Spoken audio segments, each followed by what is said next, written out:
दोस्तों मैं आपको कुछ बताना चाह रहा हूँ यार, कि अगर आप कुछ काम कर रहे हो या पढ़ाई कर रहे हो तो प्लीज़ आप नाम के लिए मत कीजिए उस काम को।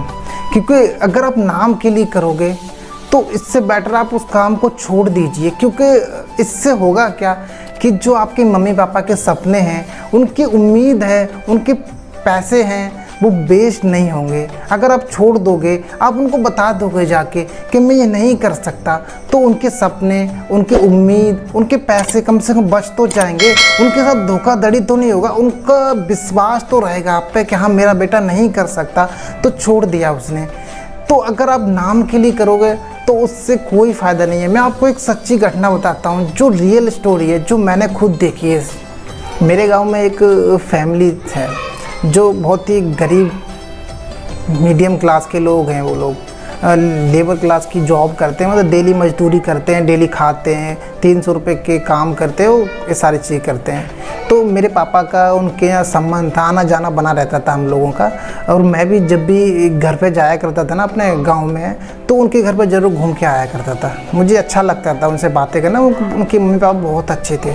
तो उनका एक लड़का था, मेरे बराबर का था, मेरी कितनी एज थी, तो वो ना पढ़ाई करता था वो बंदा। तो मैं जाता था जब भी गांव में अपने, तो उनसे पूछता था, और आंटी, उनके लड़के का नाम लेके बोलता, आंटी और वो कैसा है, कैसी पढ़ाई चल रही है उसकी।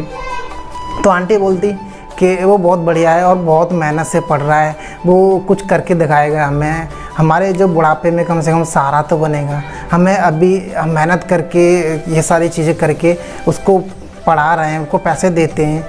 वो लोग ना बहुत ही ऐसी कंडीशन थी उनकी कि उनको कभी कभार मैं देखता था, मैं पूछता था कि कैसे हैं वो लोग। तो मम्मी बताती थी मेरी कि वो लोग ना कभी कभार भूखे भी रहते थे। किसी काम नहीं चला, कोई बारिश हो गई तो काम नहीं चला, उनको काम ही नहीं मिला, तो कहाँ से खाएंगे पिएंगे। क्योंकि जब कोई गरीब फैमिली होती है ना, तो उनको कर्जा भी कोई नहीं देता।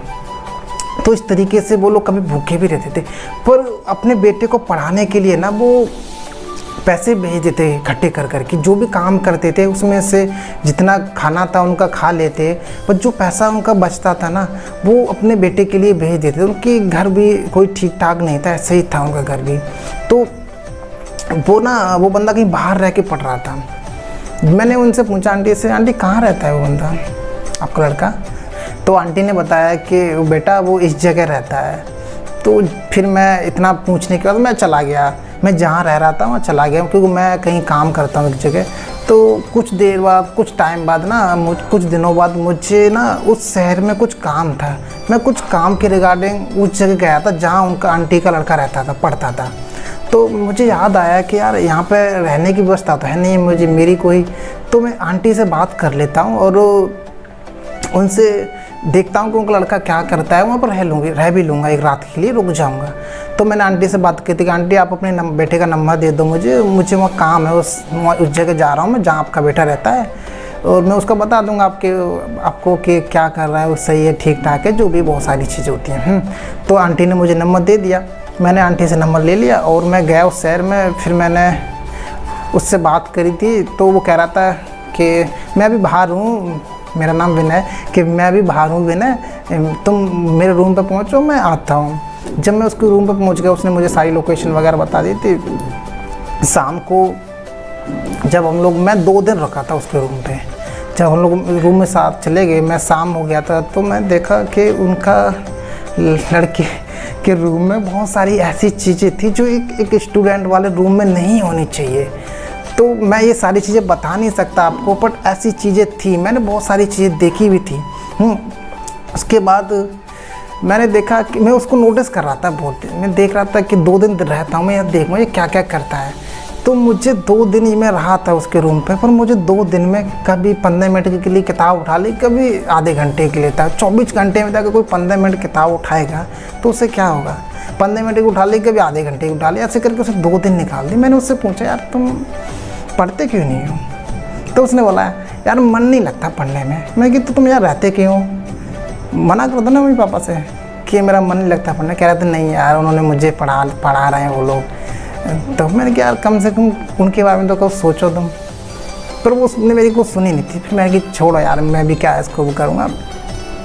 फिर मैं अभी वहाँ से चला आया। मैं उसकी सारी एक्टिविटीज़ मैंने देख ली थी जो मुझे लगा कि जिस तरीके का जुनून एक इंसान में होना चाहिए ना पढ़ने के लिए, वो जुनून मुझे नहीं देखा, क्योंकि मैंने भी पढ़ाई करी है, मैं भी पढ़ता था कभी, तो वो सारी चीज़ें जो मैं करता था वो मुझे नहीं लगी उसके अंदर थी।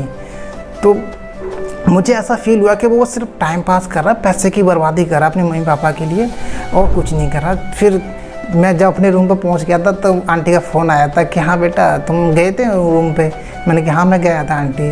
अब देखो मैं आंटी से तो झूठ, मतलब आंटी से तो कुछ बोल नहीं सकता यार, उनकी उम्मीद है।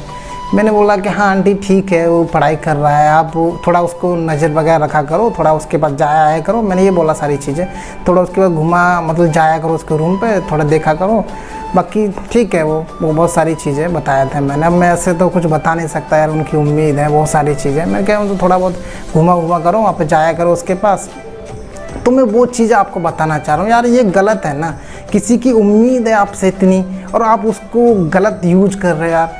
अगर नहीं कर सकते तो आप किसी को उम्मीद तो मत दो, किसी को धोखा तो ना दो यार। आप अपने मम्मी पापा के साथ धोखा दे रहे हो तो वो सारी चीज़ें मत करो ना, इससे बहुत बेकार चीज़ है यार। अगर आप नहीं कर सकते तो मना कर दो उनसे, मैं नहीं कर सकता। कम से कम बहुत सारी चीज़ें जो लॉस्ट हो रही हैं आपके साथ वो बच तो जाएंगी। तो मुझे ऐसा मानना है कि आप ये सारी चीज़ें मत करो, जो कर रहे हो पूरी शिद्दत से करो यार। ऐसा कोई काम बना ही नहीं है जो आप नहीं कर सकते। आपको सरकारी नौकरी तो निकालनी है यार, क्यों नहीं निकलेगी।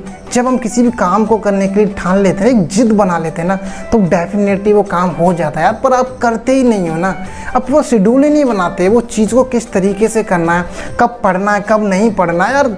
कभी भी कुछ भी करने लग जाते हैं, ऐसा थोड़ी नहीं होता है। हर चीज़ का सिस्टम होता है, हर चीज़ सिस्टम से किया। पढ़ाई भी करो सिस्टम से करो, क्यों नहीं कर। और भी जितने भी बड़े बड़ी पोस्ट पर जाते हैं, सरकारी नौकरी करते हैं, IAS ऑफिसर वगैरह बनते हैं, तो वो लोग पढ़ते नहीं हैं क्या? वो लोग वैसे ही हवाबाजी में चले जाते हैं। उनकी वो भी तो इंसान है ना, वो भी नॉर्मल इंसान, वो कुछ और नहीं खाते ना, वो भी यही खाते हैं जो हम लोग खाते हैं। फिर आप लोग क्यों नहीं कर रहे वो सारी चीज़ें? आप लोग भी करो यार। अगर आप नाम के लिए करो तो मेरे समझ से मत करो, क्योंकि नाम के लिए अगर कर भी लोगे, नकल मार के कुछ भी कर लोगे, जो भी बहुत सारी चीज़ें होती हैं, पर आगे आप कुछ भी नहीं कर पाओगे उस चीज़ से। अगर आपको आगे बढ़ना है ना तो नॉलेज की ज़रूरत पड़ेगी। अगर आप नॉलेज के अकॉर्डिंग नहीं चलोगे तो लाइफ में कभी आगे नहीं बढ़ पाओगे। क्योंकि जो रेस है ना, इस रेस में बहुत सा, जब आप सोते, मैं एक चीज़ बता रहा हूँ आपको, जब आप सोते हो ना तो बहुत सारे लोग ऐसे होते हैं जो पढ़ते हैं उस टाइम पे। तो सोचो कि आप 10 मिनट सो रहे हो, वो 10 मिनट पढ़ रहे हैं, 10-10 मिनट आप कितना हो जाएगा उनका, तो वो कैसे नहीं निकलेंगे यार? निकलेंगे वो। तो आप इस चीज़ से मत वो कीजिए, आप किसी को उम्मीद पे पानी मत फेरिए। आप प्लीज़, आप जो भी कर रहे हो पूरी ईमानदारी से कीजिए, पूरी लगन से कीजिए। मैं आपकी, अगर आप इस तरीके से करोगे, भगवान आपकी सहायता करेगा, 100% सहायता करेगा और आपकी जो सपना है उसको अचीव करेगा।